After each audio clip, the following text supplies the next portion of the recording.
Hey, I'd like to welcome you to another episode of Mission Matters. My name is Adam Torres, and if you'd like to apply to be a guest on the show, just head on over to missionmatters.com and click on Be Our Guest to apply. All right, so today I have Tim Conn on the line, and he's founder and president over at Image One USA, and he's also author of the book, No New Ideas. Tim, welcome to the show. Thanks, Adam. I appreciate being invited to be on and looking forward to speaking with you today. All right, Tim. So we're talking about one of my favorite topics. So we'll be talking about franchising and specifically about the Image One USA opportunity. And then you're an author too. So the book, No New Ideas, for my audience that's been following for a long time, they know I love talking about books and I love helping support other authors. I know it's not an easy thing to get a book out there and to provide that value. You've gone through that step. So amazing there. And we'll talk all about that. And just to get us started, Tim, I like to start with our Mission Matters question. So Tim, we at Mission Matters amplify the stories for executives, entrepreneurs, and experts. That's our mission here. Tim, what mission matters to you? So our mission at Image One is a mission that's to our franchise owners. Image One believes that it's our responsibility to train and develop our franchise owners to be the best they can be. So they'd be successful business owners anywhere they would choose to go, but treat them with such respect and give them such value that they would never choose to leave us. Man, that's awesome. Love bringing these mission-based businesses and entrepreneurs on the show and introducing them to our audience. So great stuff there. And maybe just to get us started, like, how did you get started on this path of being a business owner and an entrepreneur? So I got started at a young age. My parents were in business for themselves, and they owned a two-story office building. And it really kind of happened by accident. They needed someone to clean the building. I was 14 years old, and I needed money. So I said, "Hey, how about if I clean your building?" And it's a 10,000 square foot building, so it was a few hours of work a night. I think they thought in the beginning it might have been too much for me, but they understood the entrepreneurial spirit, and if they could teach their kids to be in business for themselves, then that's a win. And everyone in my family was always around the business, and so we all had that small business idea in our heads. And so I started cleaning their office building. And when I was 14, 15 years old, it was saving money to buy my first car because again, my parents were the mindset you don't get anything for free, you got to work for it. And so when I turned 16, I had enough money to buy my first car. And then, then I had a car so I could go out and solicit other businesses. So I started driving around looking for other places that needed to be cleaned and, went to strip shopping malls to do window washing and, different things like that. And it just kind of grew. I grew all through high school and then through college. And all of a sudden I had a real business.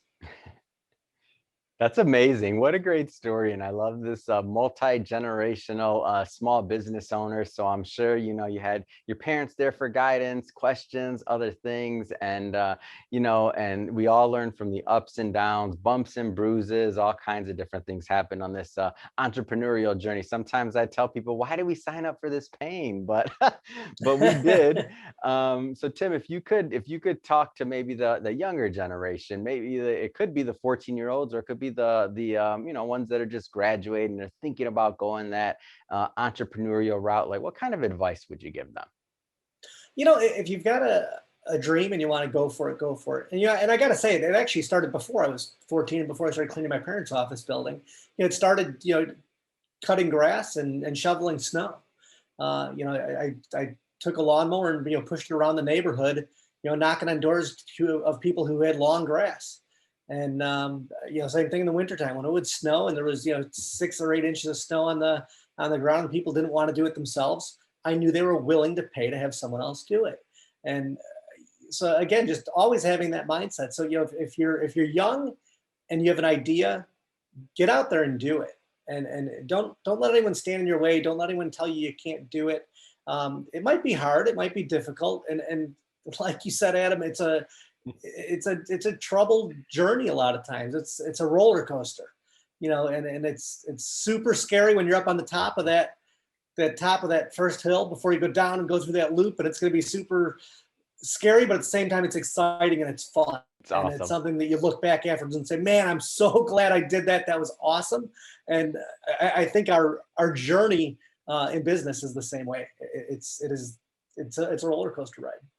Man, that's awesome. You took me back to my childhood just now, cutting grass, painting, whatever. Like now that I think Yeah, about it, yeah, I guess those all, I may not have had an LLC, but they were businesses. absolutely, absolutely.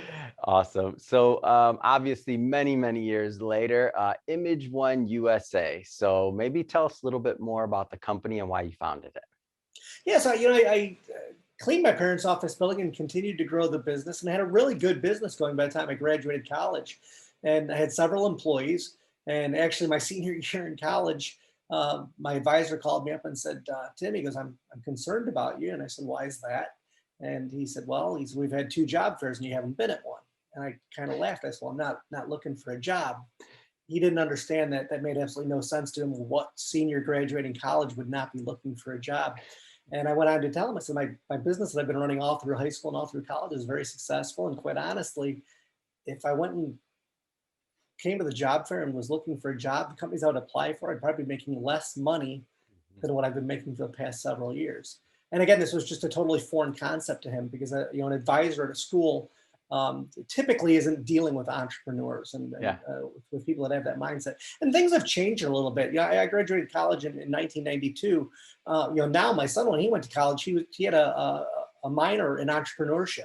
And that's Amazing. awesome that schools are offering that now. That wasn't something that was even available when I Mhm. was in school. I wish it would have been because it would have given me a jump start. But so I continued to run my business for several years after that. And I always understood that there were franchises that were out there and that were available. And my thought was, I can do it on my own. I know how to do this. I never thought about being a franchisor. Mhm. Um, but one day I got a letter in the mail from someone that had bought a master franchise Mhm. for the Chicago market. And he reached out to me and he and I talked. And we did a 10-year agreement with another franchise system. So I kind of learned about franchising from being a franchisee. Um, and then I learned all the things that were good, all the things that were bad, the things that I really liked about franchising, the things that I Mhm. thought that maybe they didn't do quite the right way. Mhm. And when that 10-year agreement ended, we said, you know what, we can do this better. Mhm. Um, develop a new system that's going to work better than the system that we were a part of. And that was when Image One was founded, and that was in 2011.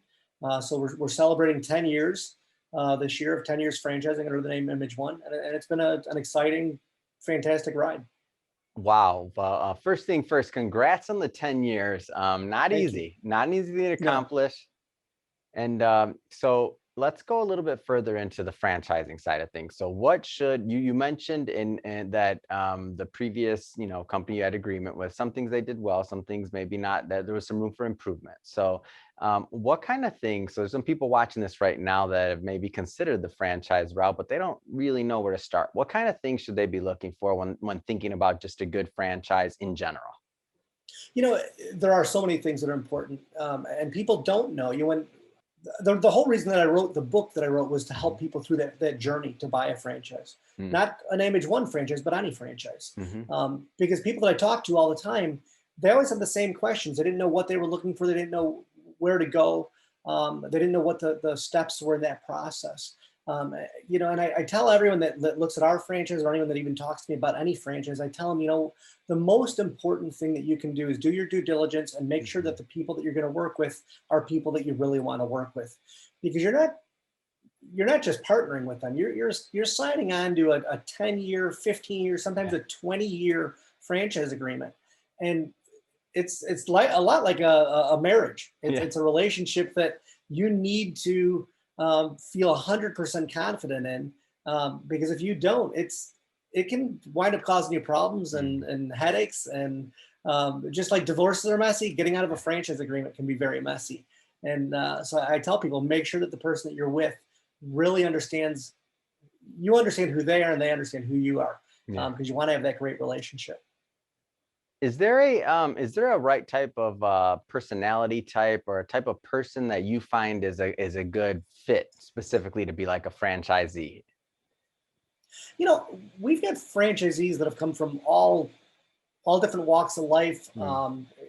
all different ages, Mhm. um, both men, women, people that have come from the private sector, people that have come from the public sector. But I think the one thing that they all have to have in common is a drive. Yeah. They need to have that drive. They want to be in business for themselves. And then on top of that, they have to be able to follow a system.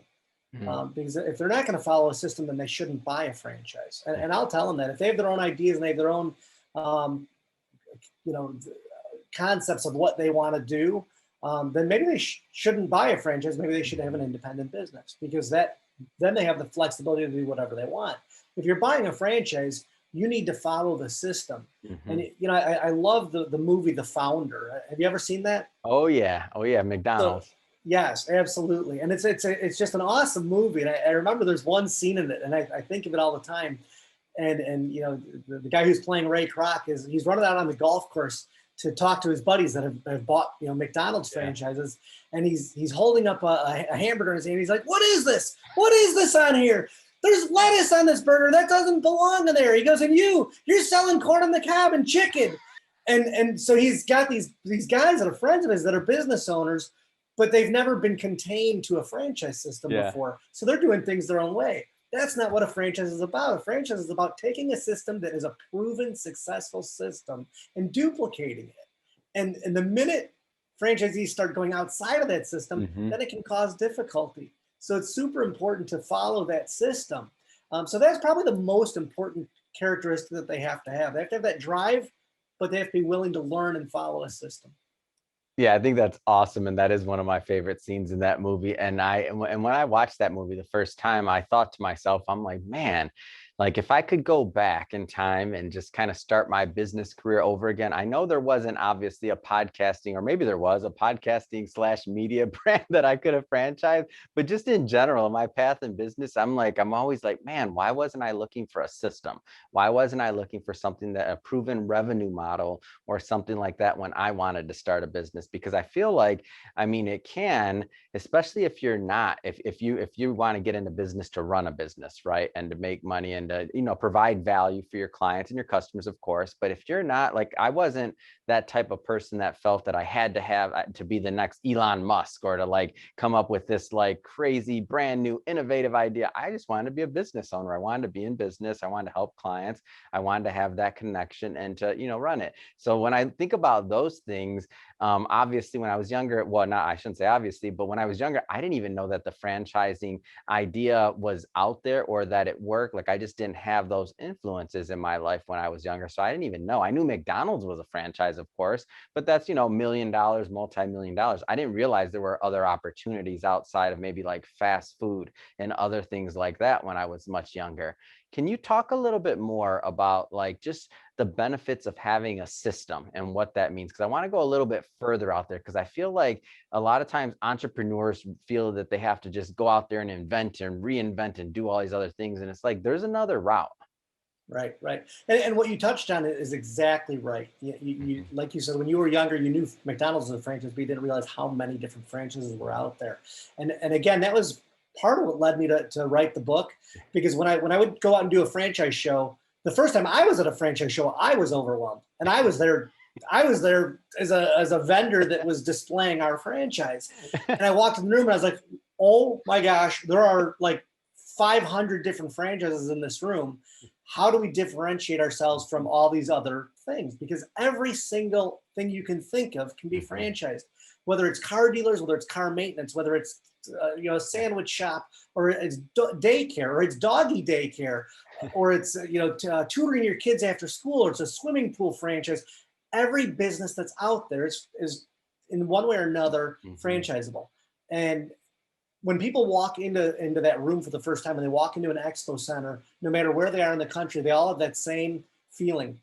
It's a look and a feeling of being overwhelmed. Mhm. Their eyes open up and they're like a deer in the headlights, and they don't realize what they're doing. And they Mhm. start walking through this trade show and they start picking up information. And it's like any other trade show you go to, Yeah. whether you're at the car show or whatever it is, a boat show, anything you do, you're walking up and down the aisles and everyone's giving you a pamphlet about why their product or their service is the best one and you should look at theirs. Mhm. At the end of the day, you have a bag full of all this literature and you bring it home and you're even more overwhelmed and you don't Yes. know what to do and you don't start. So it's all about educating people and teaching them. And but so I had to touch on that because you mentioned about Mhm. there being so many franchise opportunities. But the idea of having a process is so important in any business. Mhm. You need to have standard operating procedures. You need to have um, everything set up so that you know exactly what you're doing. Yeah. I'm sure in your business you've got standard operating procedures for what we're doing here today. Oh You yeah. knew exactly what time we log on. You know at what point the questions are going to be asked. You know all about everything that goes on behind the scenes that Mhm. people never even realize go on, but it's all written out. So you follow a very systematic procedure so that it makes it a very smooth process. And Mhm. having that smooth process is really what makes a successful business successful. Yeah. If they don't have those processes in place and they do it different every single time, then sometimes it's going to work out and it's going to go Mhm. well, and other times it's not. And that's the key again to following a franchise system Mm. is the franchisor, whoever it is, hopefully has already made all the mistakes Yeah. that their franchisees can make. And if they've made those mistakes and they've set up their policies and their procedures and they've got their operations manuals, they walk you through all of those things and they give you those manuals so that you don't make those same mistakes. Mhm. If I had those procedural manuals for my business early on, there are a lot of mistakes I wouldn't have made. Yeah. So I had to make those mistakes so that I could learn from them. Mhm. And then we incorporated those things that we learned over the years into our operations manual so our franchise owners don't make the same mistakes.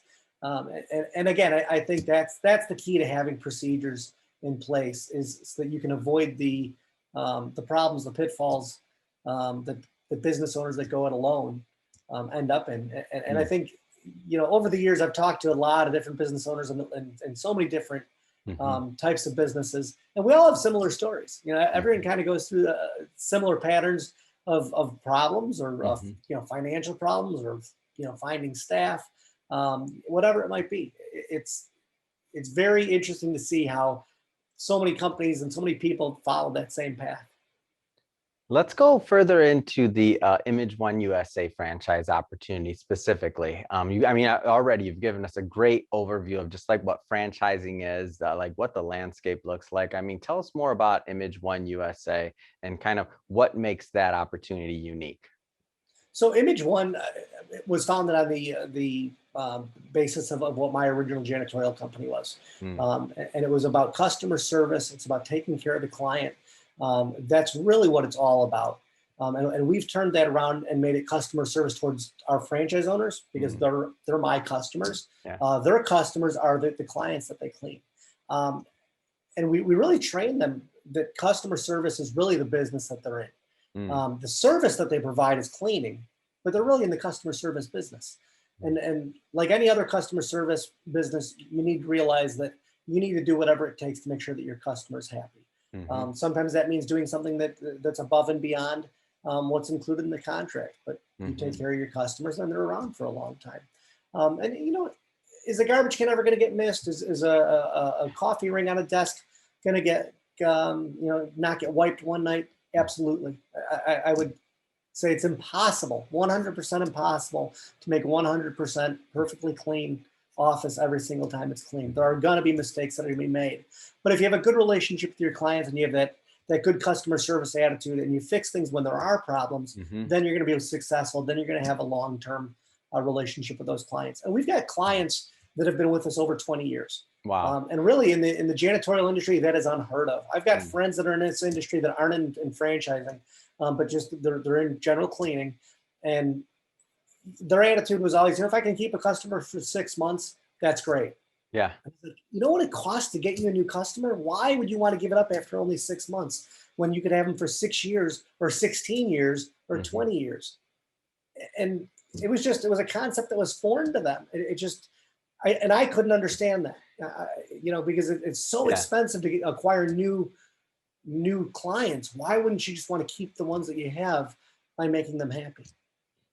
Talk to me more about company culture and like what it's like to be a franchisee over at Image One USA. So our company culture, it starts with our core values. Our company core values are honesty and integrity, Hmm. dedication to our franchise owners, clear communication. That is so important. Hmm. Communication is something that we focus on every day. Commitment to customers and a culture of family and fun. And those are the 5 principles that we really founded the company on, and we really try to adhere to every day in everything that we do. We're not perfect. Do we make mistakes? Absolutely. But when we do make a mistake, we own up to it and say, hey, our bad, we're going to fix this, we're going to make it right. Again, it's about customer service. And then one of the things that we teach our franchise owners when we're going through training is an acronym, and we say success takes heart. Heart, the acronym for heart is habits, ethics, accountability, respect, and teamwork. And that's one of the things that we train them on, so that if they follow that, they can be successful and they can accomplish the goals that they have for their franchise. What have you found is typically a good fit in terms of background or otherwise? So like, do you have to have a janitorial experience, or do you have to be a franchisee for Image One? I mean, give us a little bit more of a feel of like who's typically a good fit. Yeah, for us, someone that has a background in sales is a great fit, or managing people, that's a great fit. They have to be a people person. There's certain people that they want to sit at their desk all day long. They want to sit in front of a computer screen. That's not going to make a good franchise owner for us, because they need to get out. They need to meet with prospective clients and their current clients and prospective clients, so that they know where their client base is coming from and so on. But like I said, we've had people that have come from all walks of life, all ages. But one I can tell you that are very successful in franchising in general are veterans. Because veterans they're used to following instructions. They understand following a system. They know that if their day is planned for them and it's very specific what time they do each thing that they do, and they follow that, then they have success. And franchising can work very similar to it for a veteran as what the military did. Because you have a very structured system for them to follow.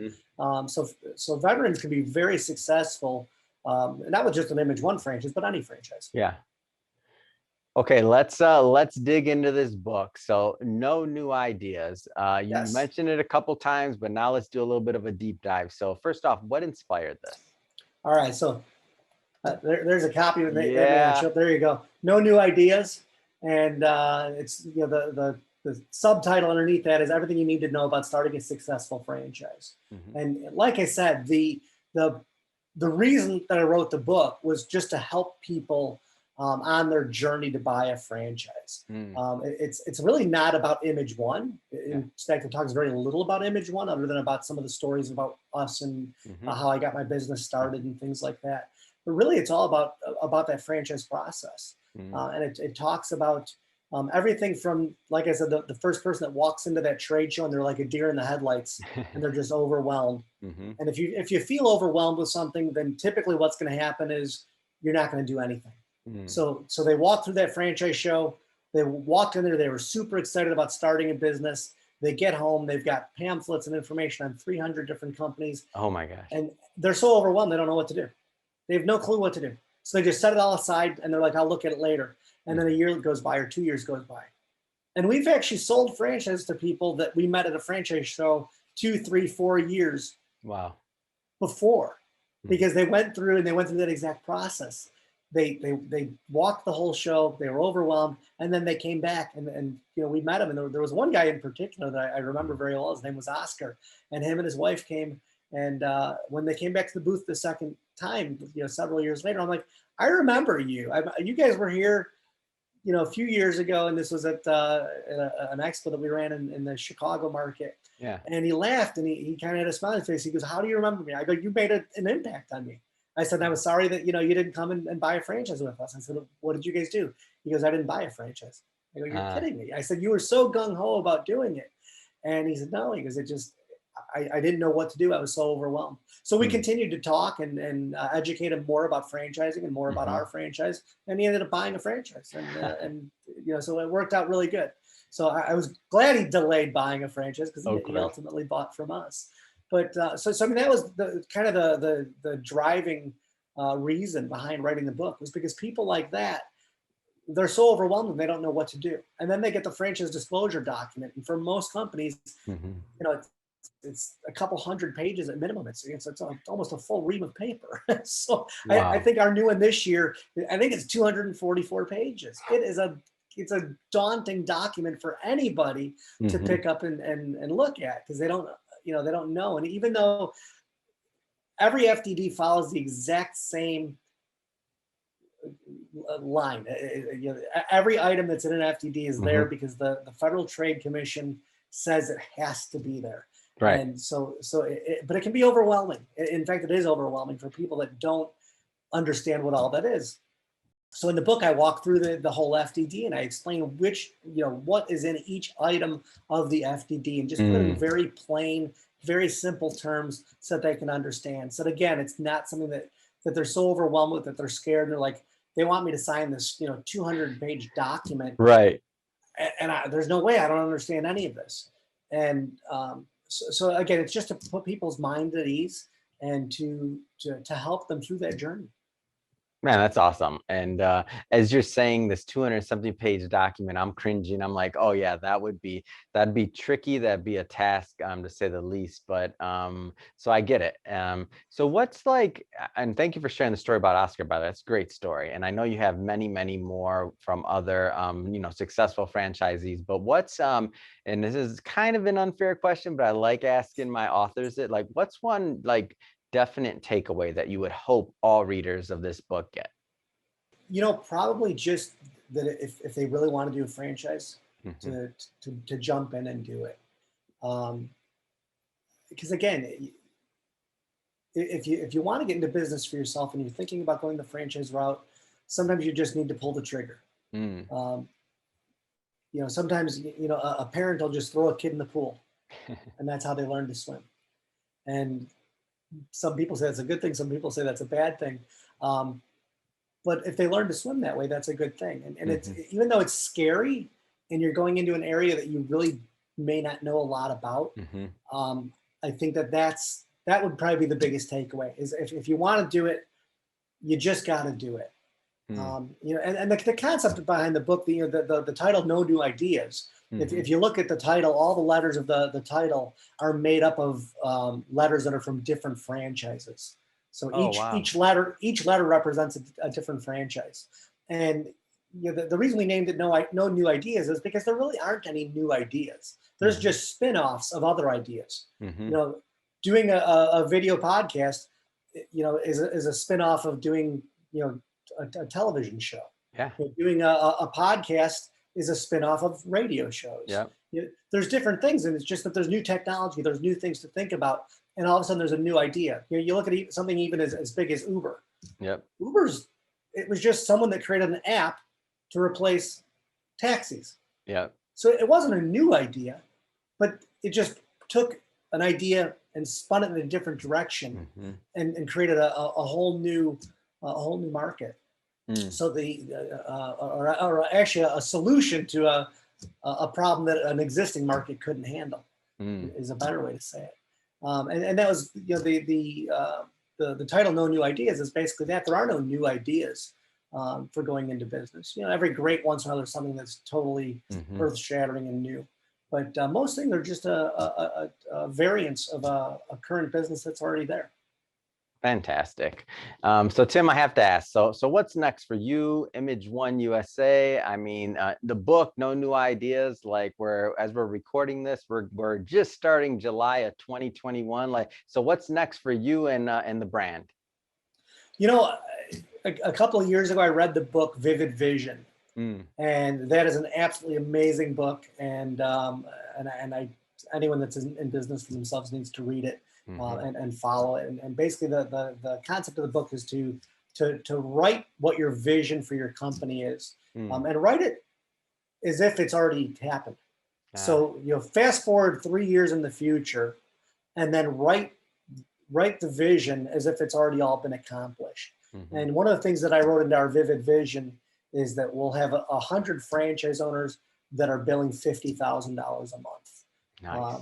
And that's a substantial business Yeah. for our franchise owners. And we've got some that are well over that, some that are almost double that. Hmm. But so that's the next big goal, is to hit that number of 100 franchise owners that are billing $50,000 a month, and that's my goal. You know, and it's for me, what drives me personally Mhm.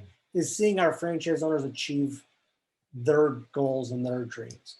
Um, that's what I get satisfaction out of. So I mean, I've grown the company to a point where I have a very, very nice lifestyle. Mhm. The people at our company are all well taken care of. But what I get the most enjoyment out of is helping our franchise owners achieve their goals. And that's to me is the most rewarding thing that can ever happen. You know, there's a few stories that always come to mind when I talk about our franchise owners. You know, one of them, a franchise owner by the name of Diane, came into the office one day. She was coming in to pick something up, and I was walking out to my car. She was walking in, and I didn't even realize it was her when she pulled into the parking lot. When she jumped out of her car, she got out of a Jaguar. And I was like, Nice. Diane, I'm like, you bought a Jaguar? She's like, I never told you this. She goes, this was one of my Mhm. goals. She goes, but I didn't want to tell anyone. I didn't want to share it because I didn't know if I'd ever be able to do it. And I said, you should have shared it. I said, that's awesome. That's fantastic. And then she looked at me, she goes, don't tell anyone, but it's not brand new.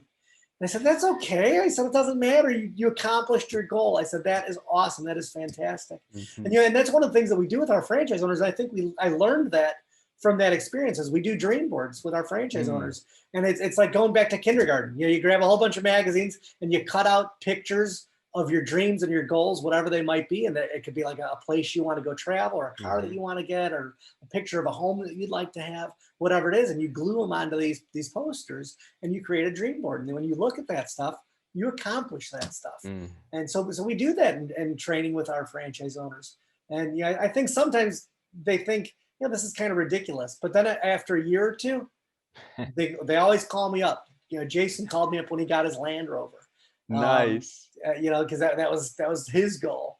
And another franchise owner called me up and she said, Tim, she goes, you know, my husband and I were first generation in the country. And she goes, I'm going back to college. She goes, I'm taking accounting classes. And she goes, that would have never been possible without Image One. You know, going to college was Mhm. part of my dreams and part of my goals. And other franchise owners that have bought their first homes and, you know, different things like that. So Yeah. that's the stuff that to me that is so rewarding, and it makes me so happy that it makes it all worthwhile. Man, Tim, I have chills over here. I'm listening to your stories and I'm like, wow, just to see that and like to see that gratification, I'm sure, or to feel that gratification of like you providing value, you know, teaching the systems that you spent years working to develop and the processes. And now what I love most about like franchisors, or one of the things I love most about them is that they're really providing an opportunity by using that business model. They're providing an opportunity for others to benefit just like they have off of their systems. Like if we're really boiling it down, like that's what they're doing. And they can potentially save people a lot of time. Like the time it took, for example, for us to build this business, we probably were 3 or 4 years in before we really started gaining steam. And I can tell you, I had many other businesses before this that didn't work out. And I spent years on those, right? And I think about all that time that was spent, and not just money, but the time that you don't necessarily get back. So if you're like watching this and you're thinking, oh, I have, you know, I want to be in business, I want to be an entrepreneur, but maybe I don't need to go reinvent something. Maybe it makes sense for me to save that time and to benefit from the processes and systems of you know, somebody else that's already gone through it. I mean, that's a very, very viable option. So tell us a little bit more. I want to focus a little bit on the time part, because that's the part to me that always gets us. Like we don't get that time back. So if we have a system in place and can pump into plug into the right culture, there's a potential for us to save some time. Right. Well, I love Shark Tank, and Mm. I watch it all the time. And I'm pretty sure it was Lori Grenier Hmm. on Shark Tank made the comment that entrepreneurs are the only people who will quit a 40-hour-a-week job so they can go and work 80 hours a week. And Been that's the there, done truth. that. Yeah. And you know what? We all do. And I still put in way more hours than what I should as a successful business owner. I should be able to take time off and relax. Sure. But you know, whether it was the holiday weekend or a regular weekend, you know, whatever it is, I'm still always working. You know, my wife gets upset with me sometimes, but it's just the way it is, because that's the way I Hmm. think that's the way people that are in business are wired. Yeah. That we just do that.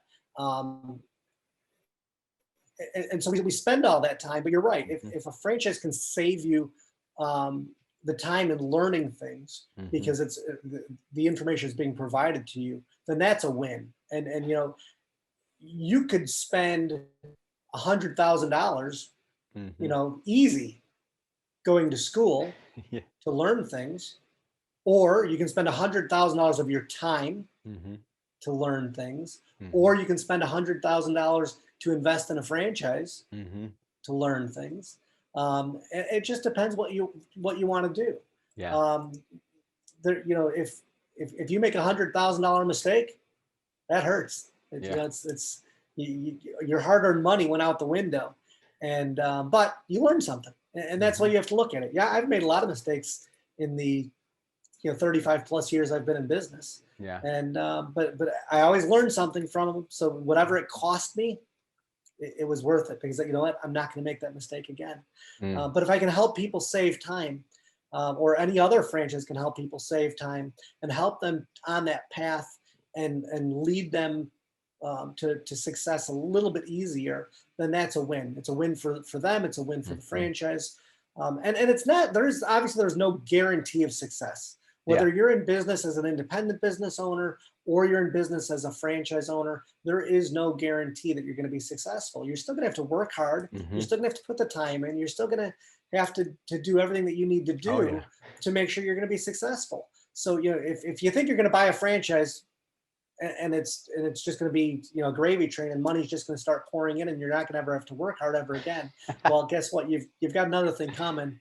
And don't spend your money on a franchise. And I Mhm. certainly wouldn't sell you a franchise, of an Image One franchise, if that's a prospect's Mhm. desire. If they understand that it's going to be hard work, Mhm. and they're going to do what it takes no matter what that means, then that's a good candidate. And we'll work with them to achieve their goals. Man, that's awesome. Well, Tim, I have to say it's been great having you on the show today. I love bringing mission-based entrepreneurs and businesses and introducing them to my audience. So if somebody's watching this right now and they want to learn more about Image One USA, connect with the brand, or maybe they want to pick up a copy of your book, so no new ideas. I mean, what's the best way for people to follow up and to connect? So I appreciate the opportunity to give our information out there. It's fantastic. If they're looking for the book, if they're looking for any ideas on a franchise, and they don't know where to go, if they go to Amazon and Mhm. type in "no new ideas," it'll come up. It was an Amazon bestseller when it came out. Mhm. It's got great reviews there, so you can order it online in paperback. Um, that would be my recommendation to get the book. Mhm. You can usually get it like a day or two, which is awesome.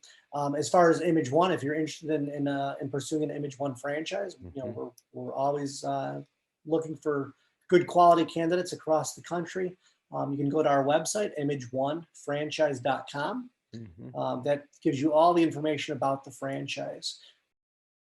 If you want to know more about the other side of the business, which would be the Mhm. client side that our franchisees use, you would go to imageoneusa.com, and both are linked to each other, so you can get from one to the other from either one. But if you are looking for the franchise, imageonefranchise.com is the place to go.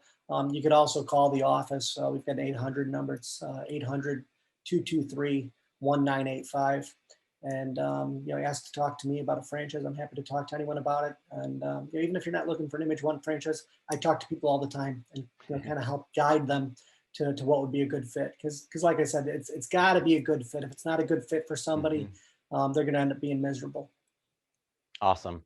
Well, Tim, again, thank you for coming on the show. And to the audience, as always, thank you for tuning in. Hope you got a lot of value. Hope you learned a lot from this. I sure did, about franchising and a lot of other things. And great to just catch up with Tim. So again, if you're watching this for the first time, hit that subscribe button. We have many more mission-based entrepreneurs and businesses coming up for you, and we don't want you to miss any. So definitely hit that subscribe button. And Tim, thanks again for coming on the show. It's been a pleasure.